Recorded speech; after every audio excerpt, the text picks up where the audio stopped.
how do you? I mean, I struggle to make a lunch for it. So how do you make 2.5 hours lunches per day? What does that look like? So it's a lot of bread. Hello, awesome people of the world, and welcome to another episode of Awesomeness, where I have the privilege of sharing time with people from New Zealand and around the world who dream big and achieve more. In this episode, we have the incredible Lisa King.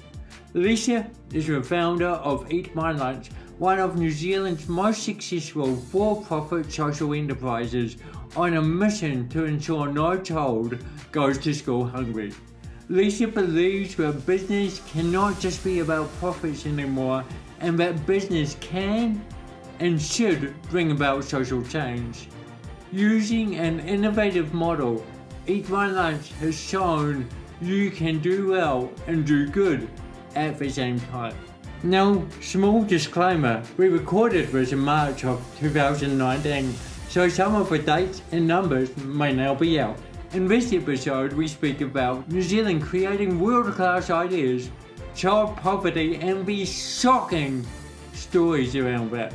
Building the dream, selling the dream, utilising the network, people rejecting the idea. Lisa took a leap of faith, and so too did many people who believed in her, and through that dream and belief, they all achieved more. Eat My Lunch is something we can see, we can taste, we can see the benefit of. So as you listen, keep your ideas near, dream big, achieve more, and enjoy the awesomeness. So what's been going on? Yeah, well, it's been a pretty busy and crazy start to the year. As you said, I had the privilege of winning or being awarded the MYOB Women Entrepreneur of the Year. So I'm off to Paris on Monday. Wow. Which is amazing, and that will give me the opportunity to present Eat My Lunch and the idea to a global audience. Okay, and so what's the desired result of that? I think, Eat My Lunch is a model that we've proven that works in New Zealand, and I think it's a model that can actually work anywhere in the world. And, there's a lot of, not just kids, but people going hungry, and there's a lot of food insecurity around the world as well. So I think if the ideal outcome of that would be if people wanted to take the Eat My Lunch model and actually implement it overseas. And I would love that this little idea in New Zealand, actually got taken and used and replicated overseas to solve, a really big social issue. Huge. I mean, what kind of percentage in New Zealand are we talking about when kids are having no lunch? Yeah, well, 1 in 4 kids in New Zealand currently live in poverty. The latest kind of child poverty monitor shows that 1 in 5 kids don't have access to enough food in homes. So, and that's here in New Zealand? And that's just in New Zealand. So we estimate there's probably around 25,000 kids going to school every day without food. So that's a massive number, for a country like ours. Yeah, huge. Yeah. And I mean, that idea and that realisation came to you as you were working in the corporate world, right? Yeah, so I was marketing lots of food brands. Yep. So I was marketing chips and chocolate, and I worked for Pepsi, and having my own children, I think I was at that point where I felt a little bit hypocritical that I was marketing all this junk food to the New Zealand public, but I wouldn't let my kids have any of it at home. Okay. And, you get to a point in your career where this doesn't feel right. And I really, I'd also been doing a lot of charity work on the side, kind of never thinking that I could actually do both things, merge the two. And so I guess when the idea came for Eat My Lunch, it was I wonder if this could work, that I could actually do, something that I'm really passionate about and giving back, but also make it, commercially viable. And so the dream came to you as you were working in corporate. Yeah. What was the process between it being a dream in your mind, waking you up in the morning, to actually becoming a reality? And then what did that reality start to look like? I I think, for people who know me, I'm really action orientated. Like, I don't sit around, thinking about things for a long time. And, from that night that I kind of came up with the idea, I also came up with the name straight away. Okay. And the next day, I went and registered the company. So, I just... And is that hard? I mean, for someone who's... If someone's listening, they've never done that before, is that a big, hard thing to do? No, and I mean, it was all new to me. It's the first business that I've ever set up, but I think that's one of the great things about New Zealand is that it actually really is quite easy to start your own business. And I hear a lot of people say, "Oh, but I didn't have the perfect idea," or I didn't have enough money, or they're waiting for that perfect moment. Yep. And for me, I think there's never going to be a perfect time to do it in your life, and I had a really great corporate career, 2 kids, massive mortgage. So it didn't seem like from the outside a great time for me to take such a big risk and leave all of that to go and start my own thing. But really from the kind of night I came up with the idea to when we actually, delivered our first lunch, that was about 7 months. And to get, everything set up from figuring out where we were going to buy everything from, all the recipe testing, talking to Michael Meredith, the chef, and getting him on board. Yeah. And I was still working as well in my corporate job during that time. So, so you are still doing the 9 to 5. Yeah. And then getting home and grinding it out, kind of. Yeah, and just those first kind of for 7 months where we were kind of setting it all up, I would come home from my normal job and then work on Eat My Lunch until probably like 1 in. That could seem quite daunting, You're doing a massive job, you've got your 9 to 5. When you're coming home, creating something, how did you, is it because you were so passionate about it, you just found you had that energy, or I think were there moments when you're like, what am I doing? I think there's definitely that, wanting to do something, and I just remembered, when I heard about kids going hungry, it was something that just stuck with me, and I couldn't let it go, and I just really wanted to do something about it.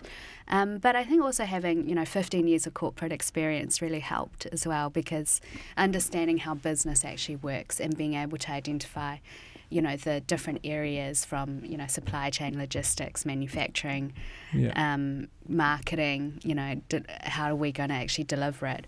And working with other people. So quite early on, we made our first hire before we even sold our first lunch, months before we launched. And what was that first hire? What? Yeah, it just so happened I was sitting with a mum at school swimming sports, and she was saying to me she wanted to come back into the workforce and was looking for part-time work, and she used to work for an IT company and very good at processes and project management, and I knew we needed someone who could figure out, how logistics is going to work and some of those back-end processes. And so we offered her this part-time role on I think way less than paying her way less than what she was worth, but it was all we could afford at the time. And she took a leap of faith as well and came on board. And Chris is still with us today. Wow. We just actually had her 4-year anniversary with the business. Wow. So I think just identifying also, what I knew what I was good at and what I had time for, and having other people kind of fill in those gaps. How do you realise what you're good at and then know what to delegate? And especially when something's new and you're limited with resources and finances, how do you convince or get other people on board? Yeah, it's really hard, I think, especially at the start. You feel like you have to do everything yourself because you can't pay anybody to do that. And you have a sense of responsibility, right? Yeah, and also I think, it's your dream, it's your vision, and you want to execute it, the way that it is in your head that probably other people don't quite understand. But there were certainly things that were outside of my realm of expertise. So, like, for example, setting up our supply chain and figuring out, costing out every single recipe and what the ingredients go into and so forth. And we were very lucky that, had a really great network of people who were willing to help. And to start, we just offered people a small percentage of the company. So it was like sweat equity because we didn't have any money to pay anybody.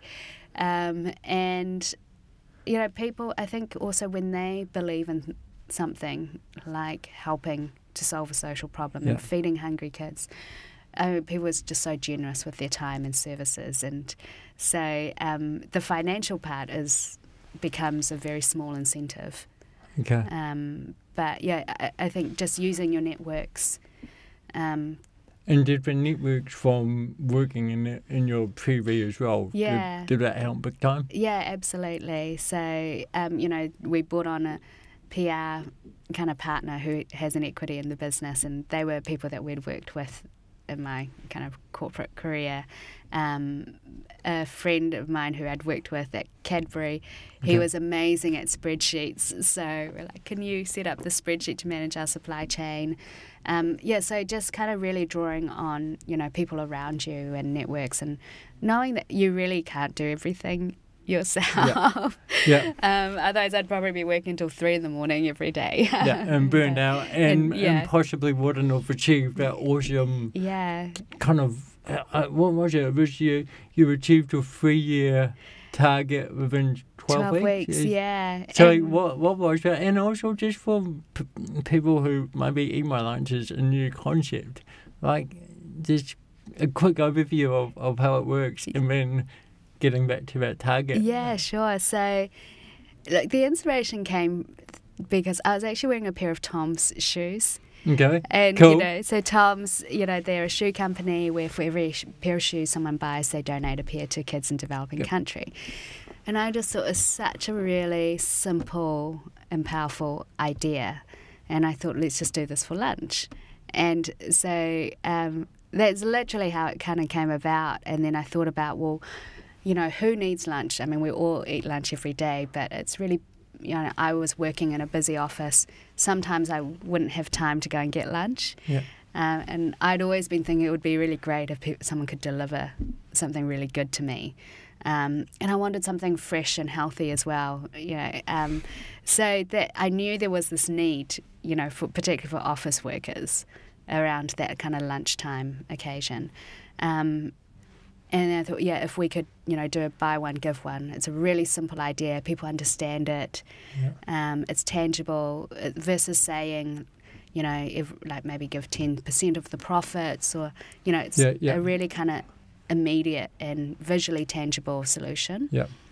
So basically for Eat My Lunch, the idea is that, you go online, you order to have a healthy lunch delivered to you at work, so it's totally convenient. Yep. And then every lunch you buy funds a free lunch for a Kiwi kid in need. And early on, again, going back to recognising what you don't know, was that I really didn't know how to make food for lots of people. Yeah. So, I was a really keen home cook and I'd cook for my friends, but I knew that, cooking for 6 people is really different than cooking for hundreds. Cooking for hundreds, schools and corporate. Yeah, or thousands, as we're doing today. And I had worked with Michael Meredith. We'd launched a mayonnaise together in my previous life, and he also was running, Meredith's, which is my favourite restaurant. Well, it's closed now, but and I also knew that Michael, he grew up in Samoa. He grew up with not a lot, and he had a really big heart and was doing a lot of kind of philanthropic activities through his restaurant and outside of his restaurant as well. And so I knew there was really good values alignment. And so I just rang him up one day and said, hey, Michael, can I come and talk to you about this idea? Yeah. And I initially just thought it'd be great if he just came on board as a consulting chef, showing us, coming up with recipes and showing us how to make it all. And then when I went to his restaurant and took him through the idea, he was like, I love it. I want to be in, but I want to actually be really involved and have a part of the business and not just come in as the face of it or the chef. Okay. And so for that must have been an awesome moment for you, or been wow. When you have that kind of because I loved Michael and his food. And, and I remember getting back in the car and I was like, oh my God, Michael Meredith wants to, be part of this. It was amazing. And then the next week he came over to my house to test recipes, and it's probably like the most nerve-wracking thing I've ever experienced in my life. Why is that? Because, you have this like amazing top chef coming to your home. Yeah, in your kitchen. In your kitchen. And the night before I'd like made sure everything was clean and, all laid out. And I'd already had some ideas for recipes in my head. And so he'd say, oh, well, Lisa, why don't you go and cook it the way that you think, and then we can taste it, and then I can adjust, make adjustments to it. So cooking like things for a chef, it's really nerve-wracking. And I remember he asked me to like boil an egg. We were making these egg sandwiches, and I just thought I better boil this egg really well. And I think I overboiled it, and it was rock hard, and it was all grey and horrible, and we had to do it again. And it was so kind of working with Michael.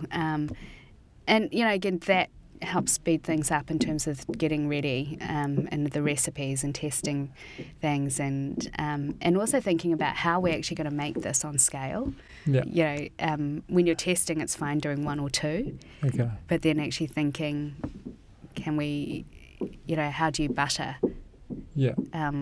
hundreds of bread slices or bread rolls, or what's the process? And these recipes that you're testing those both for the people who are buying it for them, and is it the same meal?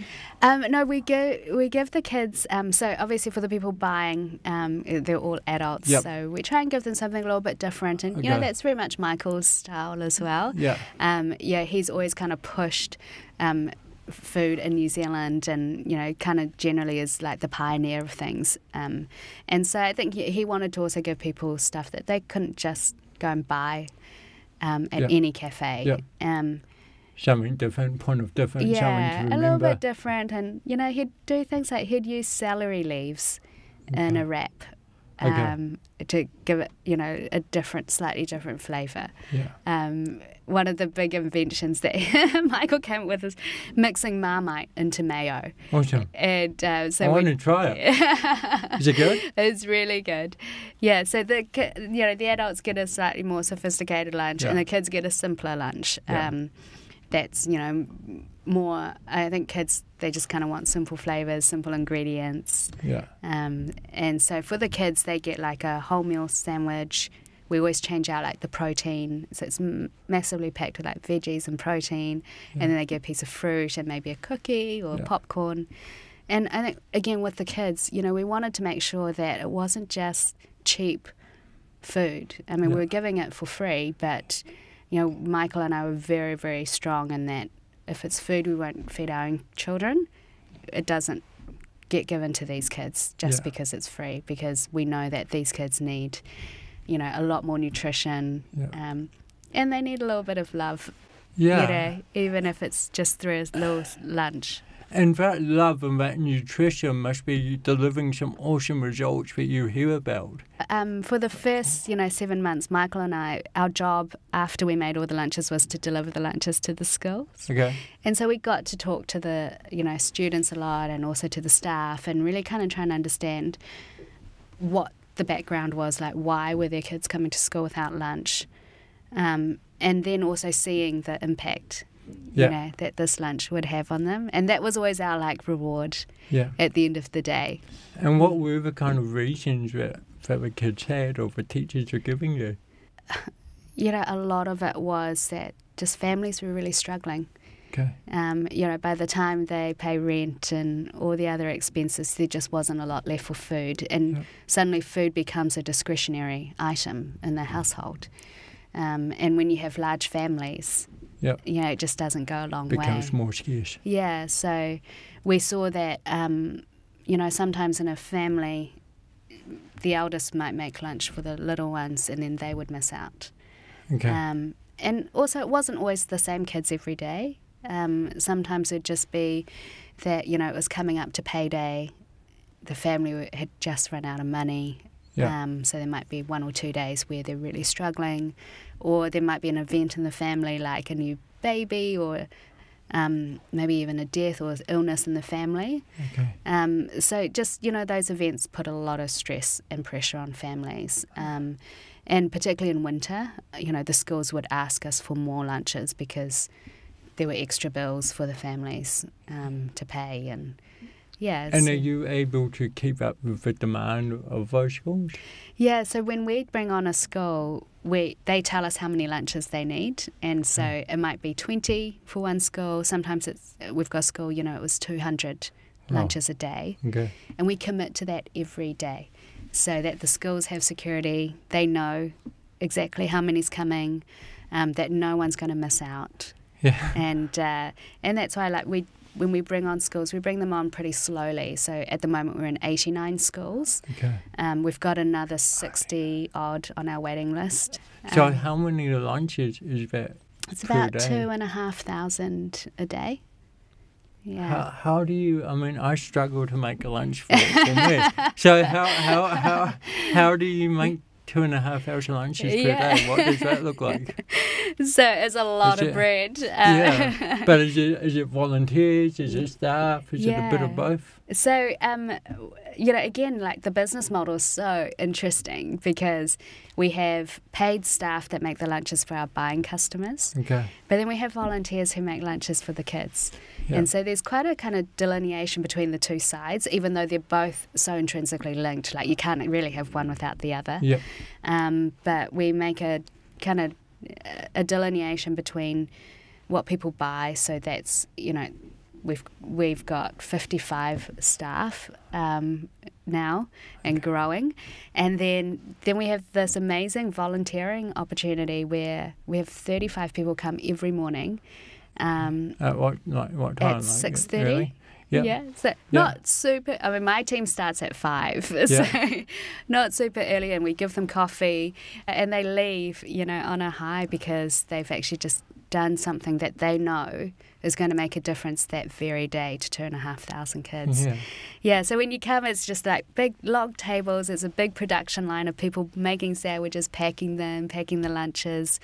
And, in the 3.5 years since we've started, we've had over 16,000 people come and volunteer, which is amazing. And even to this day, we have a 2-month waiting list. Wow. So there's How is that people coming online? Can people come to your website to volunteer? They just do that. I mean, when we started, people literally just were emailing me saying, I'd love to come and help. And this is at my house still, And so every morning, strangers would just come in, and I was trying to manage it on a spreadsheet. And then when I realised this was going to be a bigger kind of everyday thing, we moved to an online system. Okay. But there's just no shortage of people, who really want to give either their time or resources to really help us. Has that blown you away, or? I think coming from corporate, where everything is, you're always kind of taught there's got to be something in it for everybody. Yeah. And you don't spend any money, you don't give stuff away unless there's a return for the company. Okay. And that's kind of been, 15 years of that mentality. To then come to Eat My Lunch, where people are just showing every single day. And even now I get blown away by it. Cafe La Fare, they just started sending us coffee in the house, I think from our second week. They heard about us, they heard that we had volunteers, so they started sending us coffee for them every morning. Cool. And they've been doing that, since we started. And so, but there's literally every week we'll get some kind of offer from a business or an individual or who have just heard about it, seen the vision, want to be part of it. I want to help. We had a 10-year-old girl, she went fishing with her dad and she'd caught this giant kahawai and she smoked it and she brought it in to give to us to put in the lunches for the kids. Wow. And so everyone can contribute in their own little way. And it was just so lovely that, that she thought about that and wanted to do something. And it's so cool when you think back of first all just started as a dream, you weren't too sure how big it was going to go, and now it's just kind of going gangbusters, you're getting so much support. But has that support always, like, has everyone always believed in the vision that No. you've needed to believe? Oh, look, one of my favourite stories is when we first, wanted to get this going. Like, we went to the bank manager Yeah. and said, we need a small loan to just get things started, to build a website. And he was just like, the next day he came back and he said, no, you're never going to make any money giving away free lunches. Okay. And But he knew you were also selling a lunch, right? Yeah. But he still didn't think that was going to work, and he actually said, I think this is a stupid idea. So, we got definitely a bit of that, and surprisingly, some of it was also from our friends and people we knew. Okay. I think, most people are quite risk adverse and don't always necessarily see the bigger picture or the vision, and there's definitely been people along the way who haven't believed in it. And that kind of... Do you hear back from some of those people today who now see how successful it is? Yeah, sometimes. But I tend not to kind of dwell on that stuff. And if anything, I use that to fuel me. Yep, your motivation. Yeah, like... I really don't like being told that I can't do something. So, generally I'm kind of, if someone says that, then I'll make a point to prove them wrong. Yeah. Yeah. And have you had to challenge the voice inside your head often? Yeah, I think, when you really don't have any expectations of success, and all I wanted to do was just, to give 50 lunches a day, because I thought that was... a significant enough contribution, and then when something like this blows up and people are coming around you and giving you accolades, and it's really hard to take in, and sometimes even now, like, you think, oh, do I really deserve this? Someone else could have done, anyone else would have done it. Yeah. In fact, you've had people telling you that they had that idea before you, right? Yeah, lots of people email going, I thought of this years ago. Yeah. But you did it. That's the difference, right? Yeah. And also, you like, I know this wasn't the result of just me, and, there's so much more involved, and I could have never done it on my own. So it's quite hard accepting, some of that recognition. Yeah. And accolade as well. So sometimes those voices in your head, you feel a little bit like, oh, it's not that big a deal. And, people kind of put a lot of weight on it, and you don't feel as deserving of it. You've built that team, you showcase the team. I love it on your social media because you're always seeing people who are coming in, who are cooking, your ambassadors. Like, you're building a really great team around you. Yeah. Which is exciting.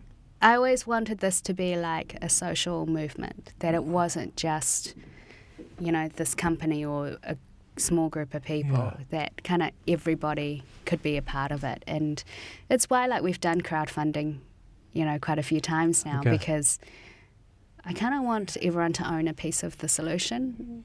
A hard bit or challenge, I imagine, would have been choosing your business model. Like, do you go as a charity? How did you choose your model, and what is that model? Yeah. Briefly.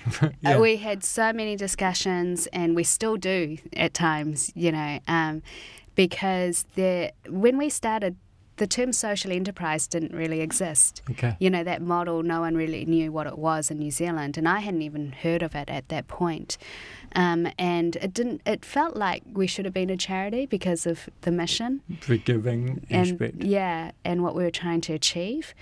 But then I've worked in a few charities, and I just know how much time is spent, trying to get funding and donations, and you're totally reliant on other people for that.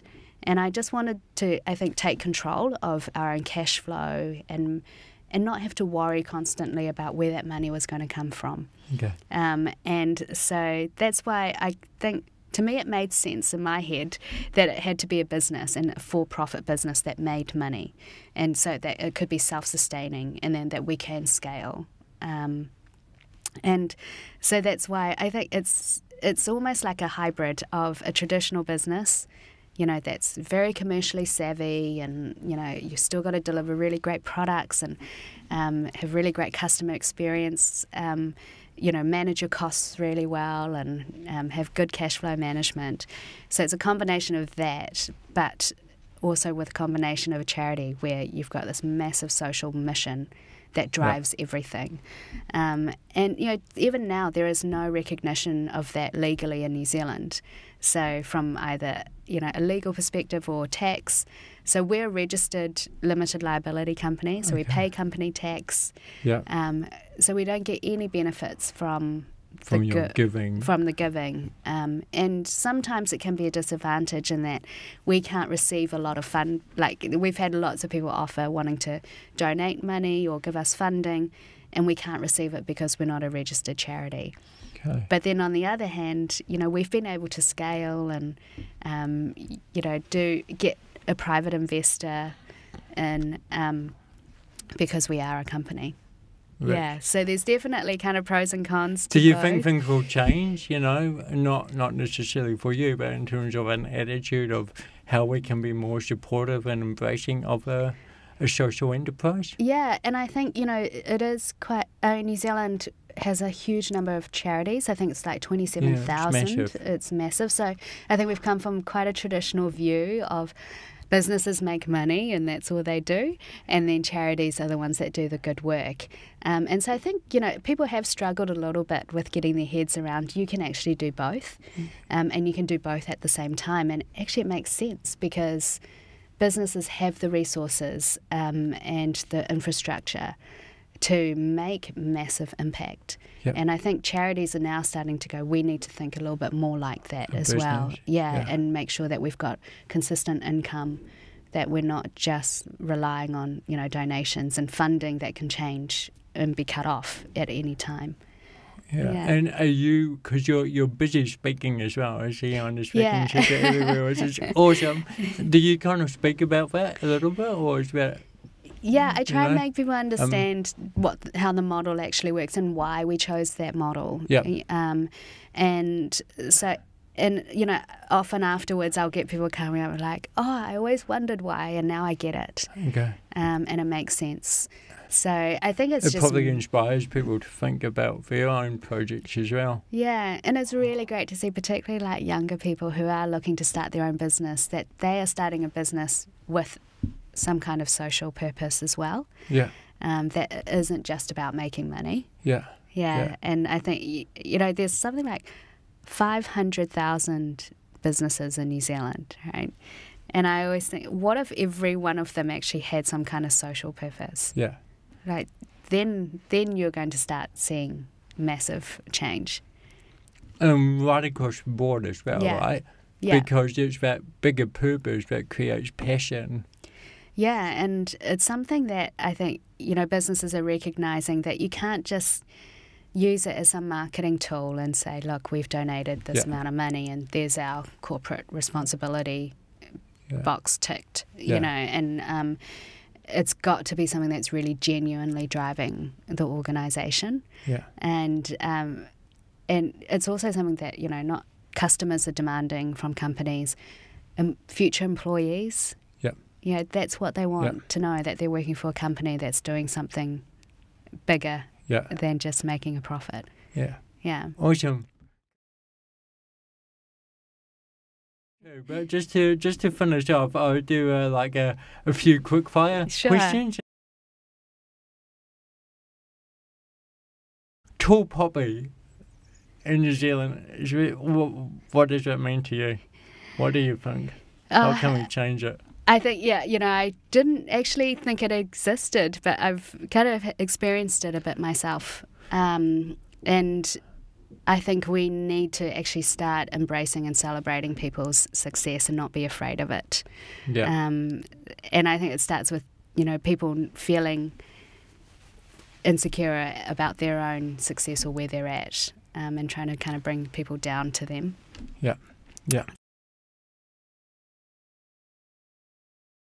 What does success mean and look like to you? For me, it's doing something that I love, really making a difference.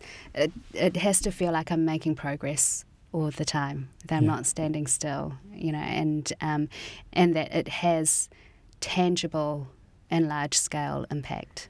Yeah. Yeah. Awesome.